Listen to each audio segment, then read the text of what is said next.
What just kind of went wrong from an offensive line perspective against Michigan?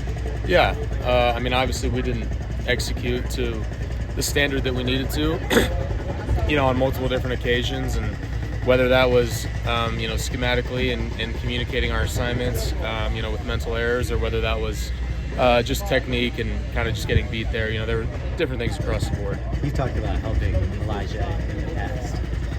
What do you tell him after a game like that? Obviously, bench ready for that. You're at that. Yeah, obviously it's tough. It's tough to be a young offensive lineman in that situation.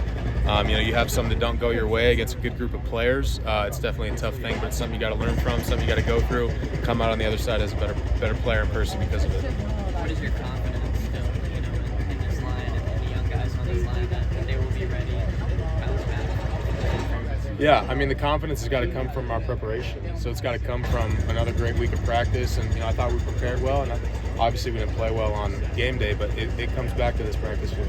It's habits that we've got to earn and develop on this field, and, things that we've just got to earn in the meeting room and out on the field. Was communication tough at all, given kind of the level of noise there? Did that play a factor at all? I think at some points, that's just kind of a given with some road environments like that. I thought overall our communication was good, but certainly can be better in some areas.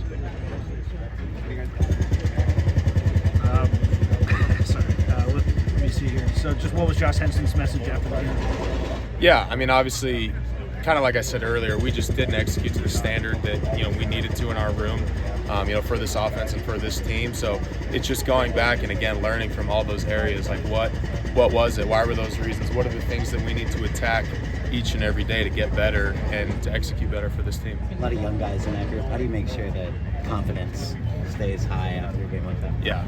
Obviously, it's tough. We've got to, like I said, learn from it. But at the same time, it's got to be tough in that sense. But like you said, you got to kind of continue to build confidence. And again, it's hard because you can only say so much. A lot of it you have to do through your practice habits and through game habits and feeling it and starting to win and build confidence through that. So really, it is a tough process. It's something that is going to be hard, but you have to build confidence, like you said. What is the challenge look like this week? What's similar, what's different?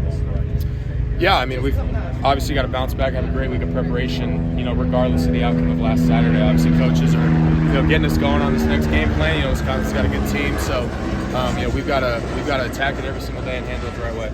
Is it possible to actually over-communicate when you have guys pointing at so many different guys right up to the point of the snap? I think sometimes over-communication can lead to overthinking.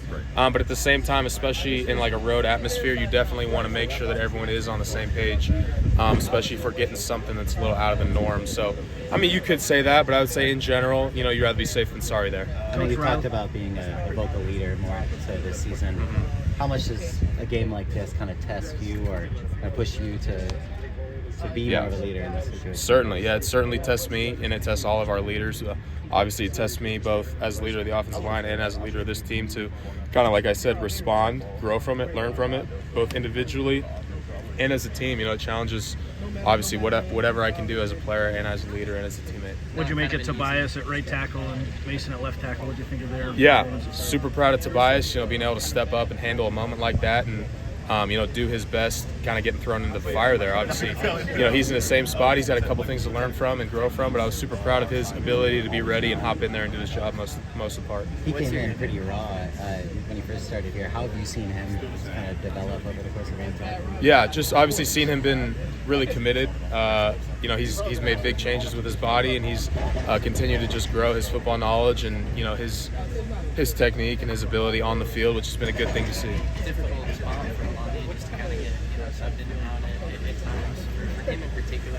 What do you say to him? How do you keep his kind of confidence high, and how is he bouncing back? Yeah, again, a lot of it is just kind of mental. It's just kind of like, what story you're telling yourself, how you're handling things, how you practice, how you lift, how you meet, how prepared are you, how confident are you in yourself, kind of all things like that, and not necessarily being defined by, I'm rotating, or I'm this, I'm that. Like, he's got so much talent, and it's our job to just get that out of him in whatever way that we can, and it's something that's tough, but it's something that we've got to do.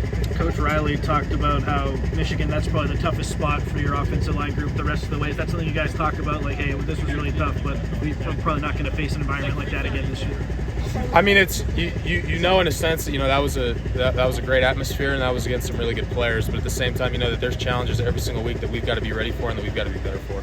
You talked about confidence earlier. For the younger guys, how do you sort of keep them in it mentally as the season goes on, especially like an environment like that? Yeah, kind of like I said, being there as a young offensive lineman before in that situation, confidence really comes from habits built over and over and over and over.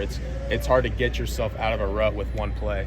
It really usually doesn't work like that. You've got to build it, and it's really going to come from good days of practice and habits through that, and feeling confident with the game plan and in the meeting room, and kind of just building it all together. Thank you, Jonah. Thanks, Jonah. Thanks, Julie.